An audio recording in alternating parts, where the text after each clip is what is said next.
Hi guys, I'm Cordilete from Access Mekawayan and I'm here to discuss to you how to assembling and disassembling a computer. Start. This is the thing that we need before executing, assembling and disassembling a computer. Number one is screwdriver. This used to screwing or unscrewing screws. Ito yung panluwag o pangsikip ng mga screw na nakakabit sa mga PC natin. And next is brush, used to clean some dirt in PC. Ito naman yung panlinis natin ng mga alikabok sa PC natin. And anti-static whisk trap, used to prevent the buildup of static electricity on their body para hindi naman tayo kuryente if tayo ay nagbibuild ng PC. Minsan kasi may mga naiiwang kuryente pa rin sa PC natin, mga naiiwan, para ma-prevent natin yung ganung bagay is kailangan natin ito. Next is needle nose pliers. Ito naman yung panggamit natin pang-cut ng mga wire, pang-kuha ng mga maliliit na bagay, and ganun. Next naman natin is tweezers, used for picking up small things like screw, mga ganun, screw, mga maliliit. Next tayo. Ito naman yung mga PC parts na kailangan natin para makabuild tayo ng isang computer. Motherboard, yan yung pinakauna. Motherboard function is necessary to work a computer ng maayos. If wala tong computer na to, if wala tong motherboard na to, hindi natin malalagay yung mga parts na kailangan natin, like graphic card, processor, SSD, mga ganun. And next natin is processor. And this is the heart and brain of a computer. Siya yung device na nagpa-process ng mga ginagawa natin. Like, itong mouse, if nag-click ka dito and click mo yung documents mo and inopen mo, siya yung nagpa-process na. Siya yung gumagawa ng para sa'yo. Next naman is graphic card. It's a piece of computer hardware that produce image in your monitor. Like, eto. Yan. Yung nakikita nyo sa screen. Yung screen, yung Microsoft na yun. Ayun, siya yung nagbibigay ng images para sa atin. Yung bali siya na yung pinaka-output na makikita natin sa monitor if ginamit natin. And computer case. Computer case. Ito naman yung enclosure ng ating computer. Dito nakalagay yung mga device or mga hardware na kailangan ng ating computer, like motherboard,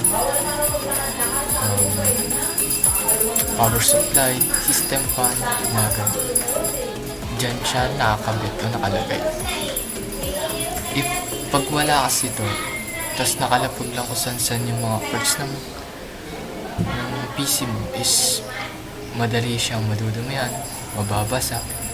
In short, masisira agad siya pag wala siyang enclosure. Next natin is power supply. Yan.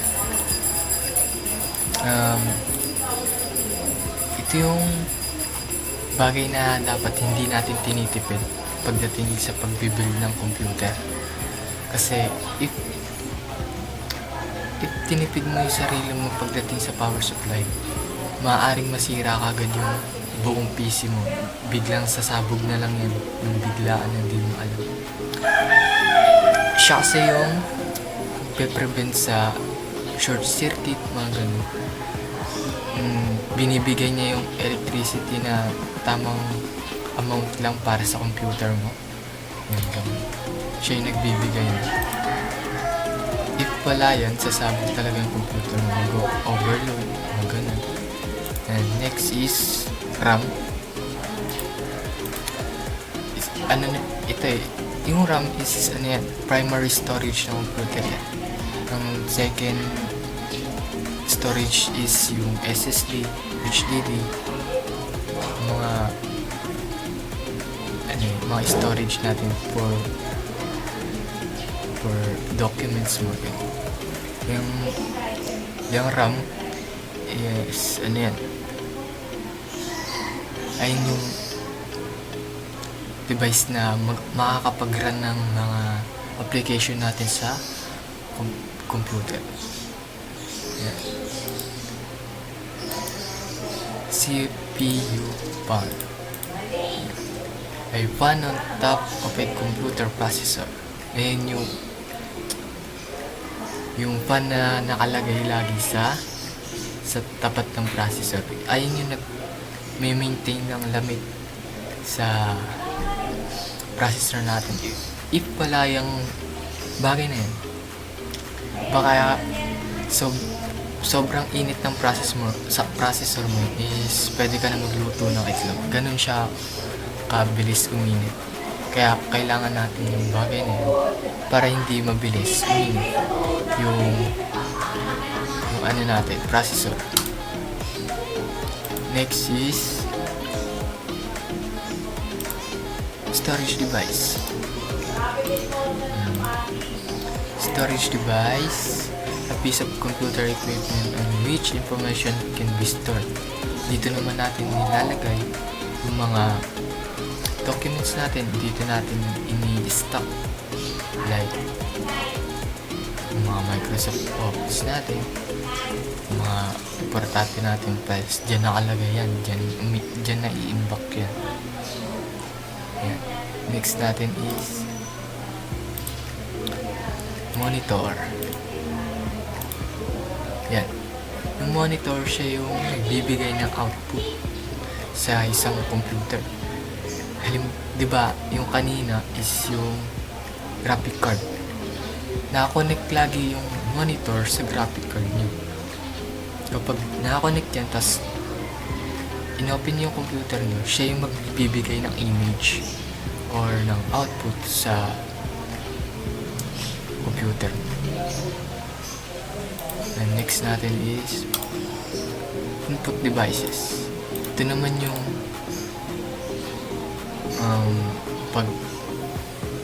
ano ba tama ito? Mag-i-input ka ng like letters, mag-click ka sa mouse, ganyan. Siya yung magde-deliver papuntang processor, and then pupunta na siya sa output, which is sa monitor. Makikita mo na siya sa monitor. Yan, ganun siya. Yun lang yung mga bagay na kailangan natin sa pag-build ng computer. And yeah, proceed na tayo sa pag-build ng computer. Let's go. So in this part, mag-assemble na tayo ng computer. Simulan na natin. So in this part is gumamit ako ng application na tinatawag na PC Creator. Nandito siya. Yan, magbibuild na tayo ng PC. Hindi lahat ng nandito is tama. Pero at least may mapapakita ko sa inyo kung paano mag-build ng computer. Create PC. Ang una nyong kukunin is yung case. Pili tayo ng case. Ito na lang. Yan. And unscrew natin yung mga screw na nakalagay dito. Yan. Unscrew natin yun. Screw natin.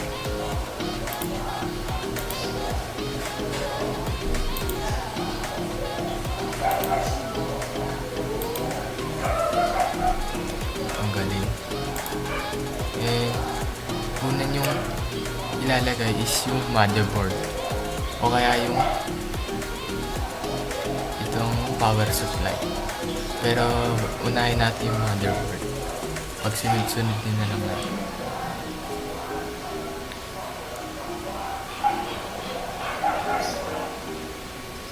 Lagi niyong titignan yung specs ng motherboard nyo, kung ano yung mga type na socket ng RAM at ng processor. Tignan natin yung type ng socket nila. Yung socket ng processor is ito, LGA1151 version 2, and yung sa RAM is DDR4.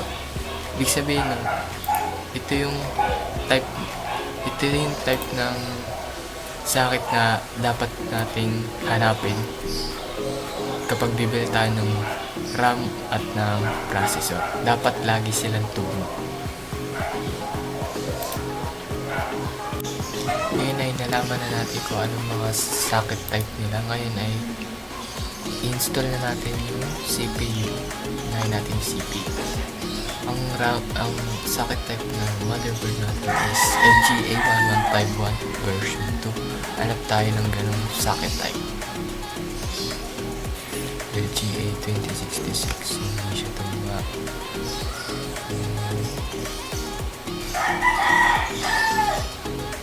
Hanap tayo. 74080. Socket type FM2 plus. Hindi siya tugma. Ito. LGA1151. Kaso yung tugma to, pero yung atin is may version 2 na nakalagay. Ayun yung hanapin natin. AM3 plus AM4 LGA2066.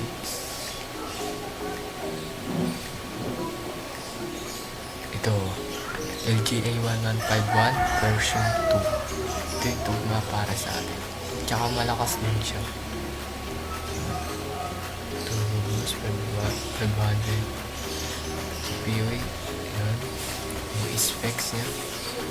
Install na natin. Yan. Kapag maglalagay kayo ng processor, hindi pwede mawala yung thermal paste niya. Napaka-importante rin ito kahit paano. Lagay tayo. Konti lang ang paglagay. Ayan, okay na siya. Yung sunod natin install is yung RAM. Ang socket type natin is DDR4. Ito, DDR4. RAM type DDR4. Ayan, 8GB. Gawin natin 32.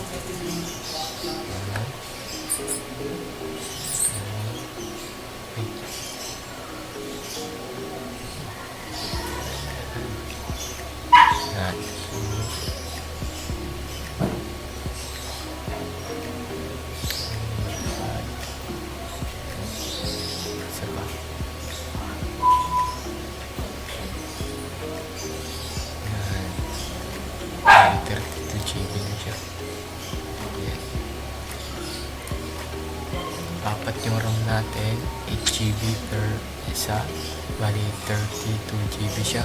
Sunod natin i-install is yung video card. Dito kahit wala ng socket type, palakasan na lang ng video card to. 70 Ti, ito na lang kunin natin.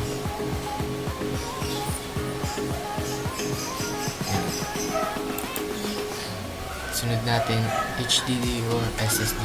Kahit isa lang dyan sa mga yan, mamimili na lang kayo.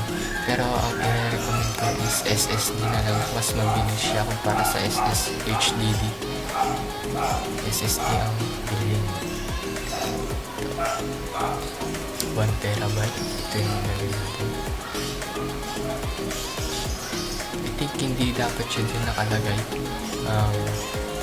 May tamang lagayan ang SSD sa pagkakaalam ko. Naka-screw dapat yan sa may motherboard. Pero laro kasi ito kaya hindi siya masyadong makatotohanan. Sunod natin is power supply. Dito wag yung titipirin yung sarili nyo kung magkano yung kung masyado kayo namamahalan sa power supply.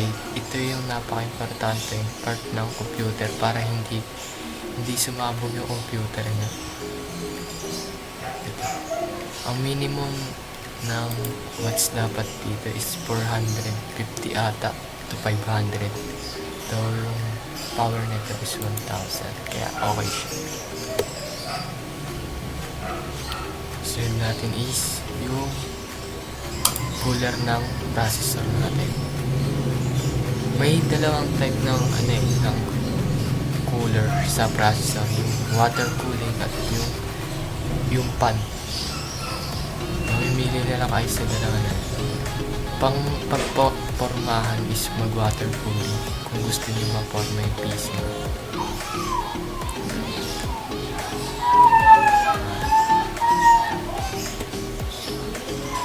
Tapos na siya. Ngayon na isasarado na natin. Screw. Ay, may nakalimutan na isang bagay. Nakalimutan pala. Yung power supply is may kanya-kanyang pin yan na nakakonekta sa mga parts ng computer. Isa na dito yung sa power ng motherboard. Power ng motherboard ng graphic card nyo, isa rin yun. May kanya-kanyang pin yan mga yan. Sa system fan, dito nakalagay yung system fan. Tsaka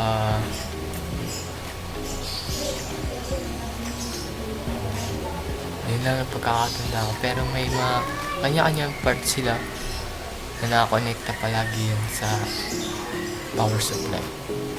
May 24 pin, may 4 pin, 8 pin, gano'n. Sarado na natin.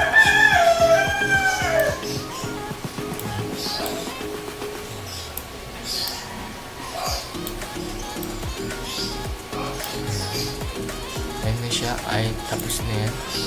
And susunod na part dyan is na-train nyo na siya, tapos i-installan nyo na siya ng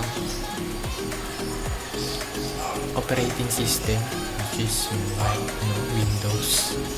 Ganun. Kailangan nyo dun is bootable USB para makapag-install kayo nun. Pero try natin ipakita pa din. So ang next natin is mag-i-install na tayo ng OS. Ito na yung PC na nagawa natin. Lagay na natin siya dito. Yung pag-install ng OS dito is hindi siya tugma o tama. Ang pag-install dapat ng OS is nakagamit ka ng bootable USB drive. Tapos isi-set mo lang siya sa yung boot mo sa USB. Dito kasi iba, magkusa na lang siya mag-i-install. Pero try natin. BIOS. Ayun, muna pala na.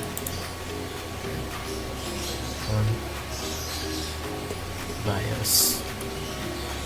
Kapag mag-open ka sa totoong computer ng BIOS, pag mag-open ka ng BIOS, escape or F2.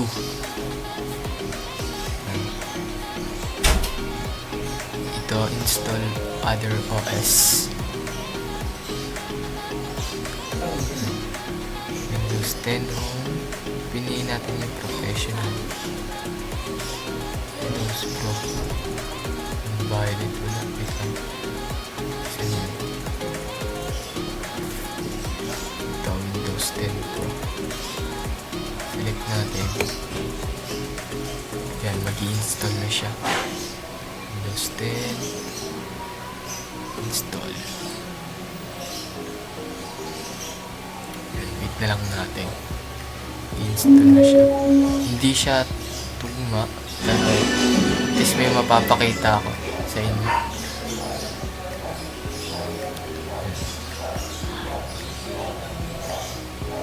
Sa totoong PCs, kailangan niya talaga ng bootable USB drive. Tapos may naka-install dun na OS kung saan siya, or isiset nyo siya sa USB. Yan. Yung boot nyo isiset nyo sa USB para mag-install siya. Hindi siya nag-install na.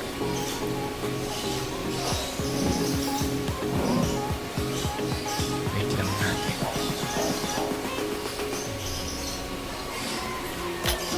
Yan, for natin.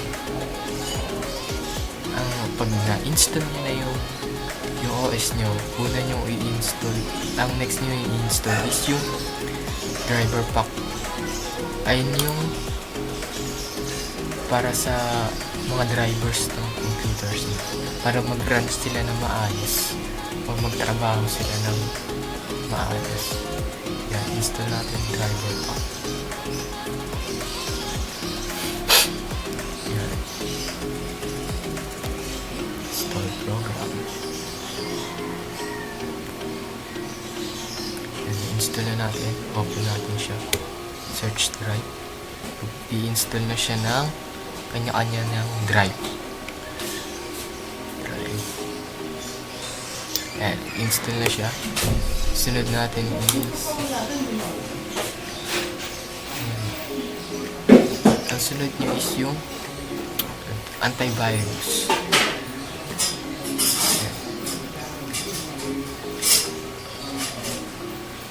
Napaka-importante ng antivirus sa isang computer para malayo kayo sa mga virus computer. Yan. Natin search trash.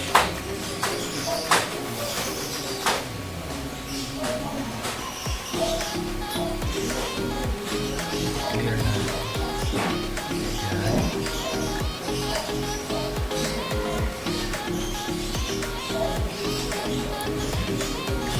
Sunod natin install. Ayan, tapos na yan. Bahala kayo kung ano next nyo i-install. Mga laro, pwede. Try dito.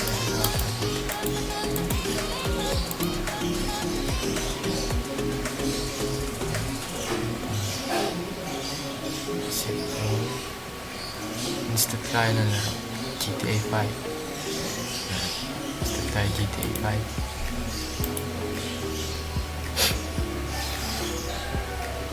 Install na siya.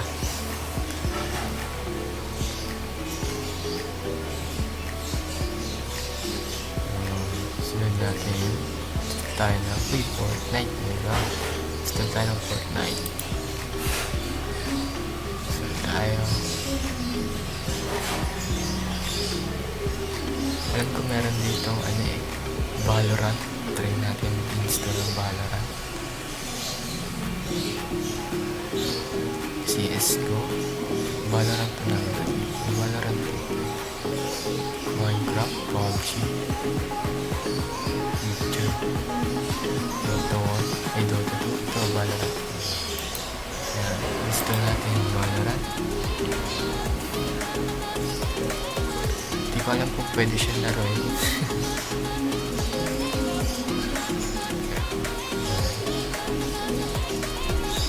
Open natin, try natin yung Valorant.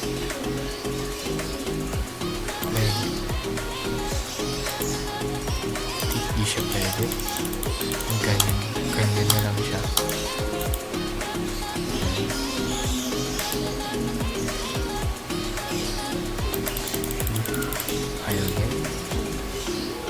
Pero ayun na, tapos na yung pag-install natin ng OS ng driver pack. Next na natin kung paano disassemble ng computer. Yan, disassemble na tayo. Next na natin is disassemble na tayo ng computer natin, ginawa natin computer.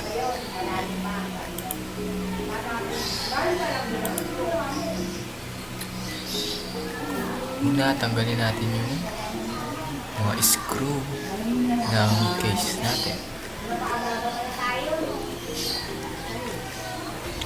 Sunod, pag na-open nyo na, tanggalin natin yung mga wire na nakakonect sa power supply, tulad ng GPU nyo na nakakonect sa power supply, yung motherboard na nakakonect sa power supply. Yan, tanggalin natin yung mga wire na yun para at least wala nang kuryenteng dumadaloy sa PC natin. Sunod natin ay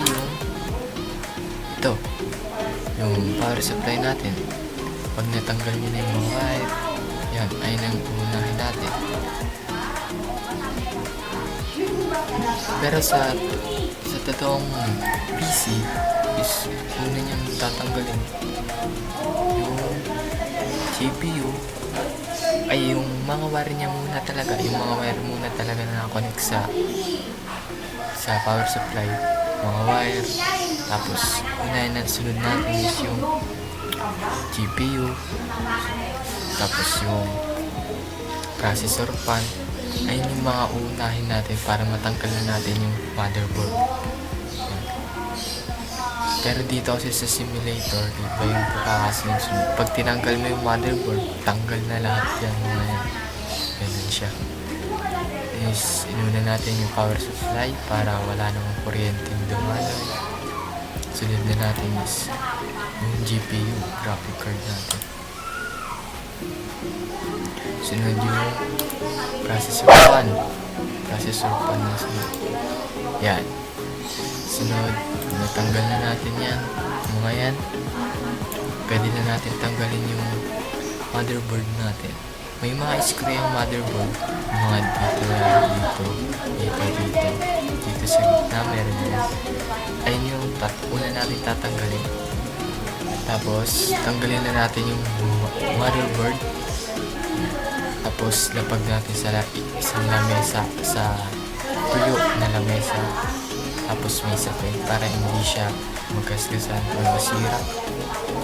Tapos sunod natin tatanggalin dun yung processor, RAM, at yung SSD.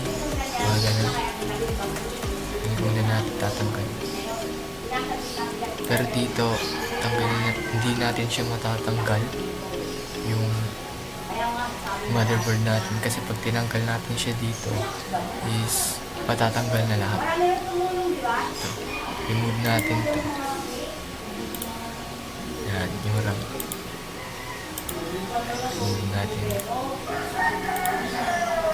Yan. Yung processor, remove na natin. Yan. Tapos yung SSD, tanggalin na natin. Yan. Tapos tanggalin na natin yung motherboard. Yan. Kung gusto nyo linisin yung PC nyo, tanggalin nyo na rin yung system pan. Yan, nalagay dito. Tapos linis-linisin gamit yung brush. Ayun, panlinis yun. Huwag niyong babasain. Baka masira yung mga peripherals na yung mga parts nyo. Yung babasain, brushin nyo lang hanggat maaari. Yun lang paano mag-disassemble ng computer. Yun lang